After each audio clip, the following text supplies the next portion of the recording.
எந்த ஒரு விஷயமும் பெரியதாக இருக்காது. நாம் அதை நினைத்து நினைத்து பெரியதாக ஆக்கிக் கொள்கிறோம். நீங்கள் உங்கள் வீடுகளில், உங்கள் வியாபாரத்தில், உங்களிடம் தொழிற்சாலை இருந்தால் அதிலும் பாருங்கள், விஷயங்கள் பெரியதாக இல்லை. நாம் அதை நினைத்து நினைத்து பெரியதாக ஆக்கிக் கொள்கிறோம். பெரியதாக ஆக்கின பிறகு அதில் சிக்கிக் கொள்கிறோம்.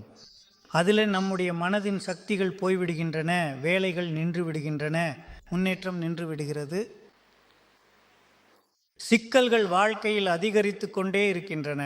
ஒரு விஷயத்தை இன்னும் சொல்லட்டுமா? மனதை லேசாக்குவதற்காக எனக்கு நினைக்கிறது, நீங்கள் எல்லோரும் இந்த விஷயத்தை நன்றாக புரிந்து கொள்வீர்கள். இப்போ நீங்கள் இங்கே வந்திருக்கிறீங்க, கொஞ்சம் கொஞ்சமாக வேணும் ஞானம் பெற்றவர்கள், அவர்கள் நிச்சயமாகவே தெரிந்திருப்பார்கள் நாம் கடவுளின் பிள்ளைகள் என்று, இல்லையா? இப்போது இதில் நான் 2 விஷயங்களை சொல்வேன். இதை முதல்ல உங்களுக்கு சொல்ல வேண்டும். இது மிகவும் அழகான விஷயம்.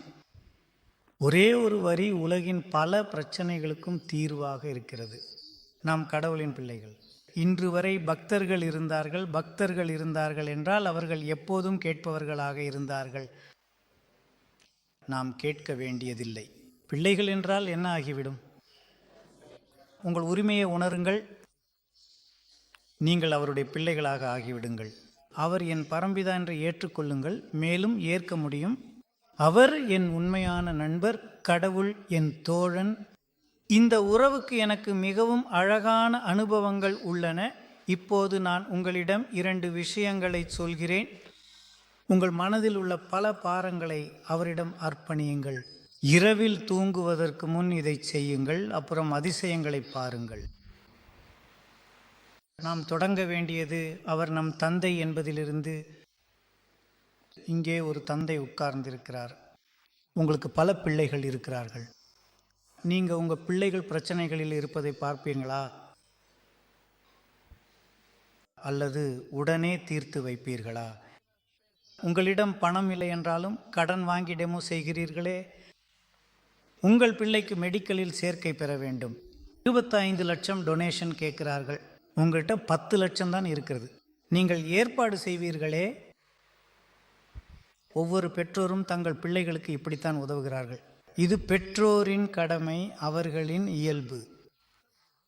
நம்முடைய பரம்பிதா நமக்காக ஏதாவது செய்கிறாரா இல்லையா? அல்லது அவர் பேருக்காகவே பரம்பிதா என்று சொல்கிறோமா?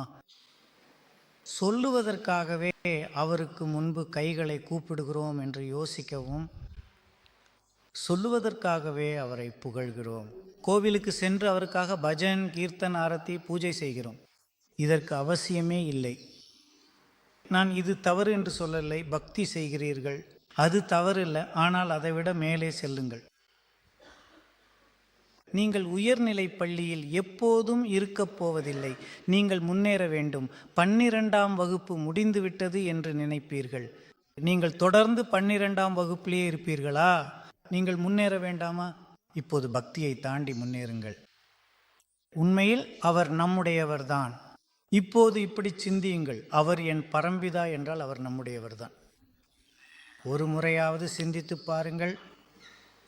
அவர் நம்முடையவர் என்னால் நம்மளுக்காக நிறைய செய்ய தயாராக இருக்கிறார். இந்த உண்மையை நீங்கள் ஏற்றுக்கொள்ளுங்கள். இது வெறும் புஸ்தகங்களில் எழுதப்பட்ட விஷயம் அல்ல. இது நம்மில் லட்சக்கணக்கான சகோதரர்கள் மற்றும் சகோதரிகள் அனுபவித்த விஷயங்கள். பெரிய பெரிய பிரச்சனைகள் வந்துவிட்டன, அதை அவருக்கு அர்ப்பணித்துட்டோம். நீங்கள் பார்த்து கொள்ளுங்க, நம்மளால முடியல, நீங்கள் பார்த்து கொள்ளுங்க, அதிசயங்கள் நடந்துள்ளன. நான் நோய்களில் பலரது அனுபவங்களை பார்த்திருக்கிறேன். இன்னைக்கு டாக்டர் பிரேம் வசந்த் கூட உங்கள்கிட்ட சொன்னார், அது ஒரு சிறிய விஷயம். அவர் புற்றுநோய் நிபுணர். இப்போ சிலர் என்னையும் டாக்டராக நினைக்கிறார்கள். எனினும் நான் டாக்டர் அல்ல. நான் எந்த புத்தகமும் படிக்கவில்லை.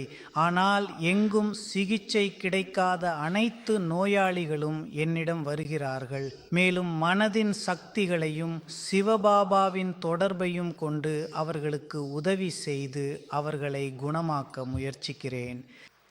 இது சொல்வதற்காக மட்டுமல்ல, அவர்கள் உண்மையில் குணமாகிறார்கள், குணமாகி கொண்டிருக்கிறார்கள். இப்போது ஒரு புற்றுநோய் நோயாளர் இருக்கிறார். மிகவும் கடுமையான நிலை, மிகவும் கவலைப்படுகிறார். அம்மா அப்பாவிடம் செலவழிக்க பணமும் இல்லை. என்ன ஆகும் என்று யோசிக்கிறார்கள். பிரச்சனையை இறைவனிடம் ஒப்படைத்து விட்டோம்.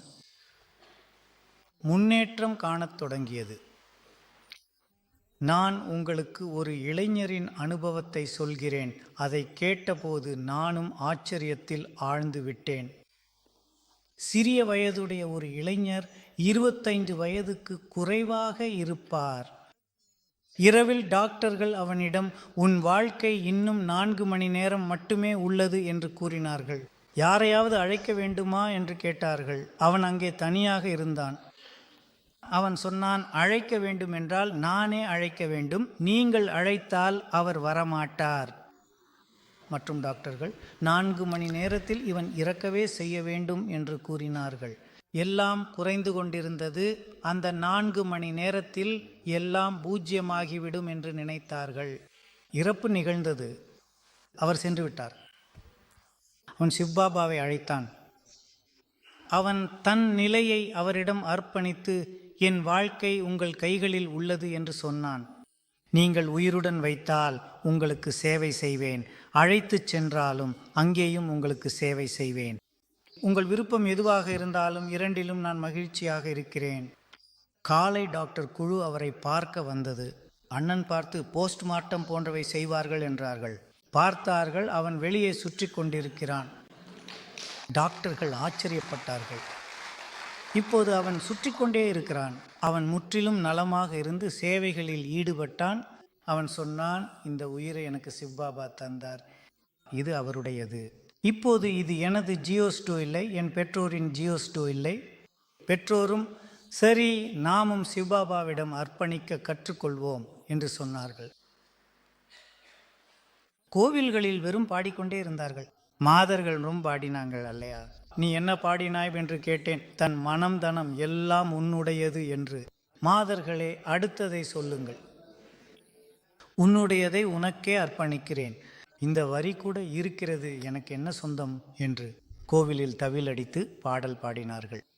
வீட்டிற்கு வந்ததும் பாடலை மாற்றிவிட்டார்கள். தன் மனம் தனம் எல்லாம் எனது எனது, என்னிடம் உன்னுடையது என்ன இருக்கிறது? எல்லாவற்றையும் மாற்றிவிட்டார்கள்.